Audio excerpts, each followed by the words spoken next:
আমরা একটু advance English শিখবো আইএলস এর। যেমন আমরা মেনি পিপল বলি না, এটাকে আমরা বলতে পারি আইএলস এ সিগনিফিক্যান্ট, ঠিক আছে, সেগমেন্ট অফ দ্য পপুলেশন। আর আমরা ডেভেলপ কান্ট্রিজ মানে উন্নত দেশ, এটা না বলে আমরা বলতে পারি ওয়েস্টার্ন কাউন্টার পার্ট। আর আমরা আরেকটা কথা বলি বেটার জব অপরচুনিটিস, মানে ভালো চাকরির সুযোগের জন্য, ঠিক আছে।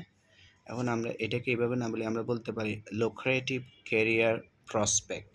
Lucrative career prospect. তো আপনি যখন এই শব্দগুলো ইউজ করে একটা বাক্য লিখবেন তখন সাধারণ ইংলিশ হবে। আর যখন এগুলো দিয়ে করবেন আপনি প্রায় আইএলসের মানে 8 ব্যান্ড স্কোর পাবেন, এরকম বাক্য হবে।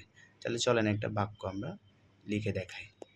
হ্যাঁ দেখেন, তাইলে এখানে কি বলছি, ওই অনেক মানুষ ভালো চাকরি সুবিধার জন্য উন্নত দেশে যায়। এটার ইংলিশ আমি দুইভাবে লিখছি দেখেন।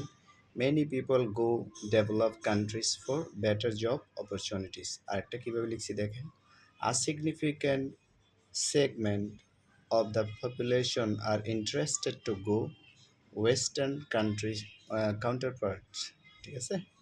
তাহলে এভাবেই আমরা অ্যাডভান্স করবো ইংলিশ। এটা প্রথম ক্লাস, আর বেসিক লাগলে বলিয়েন।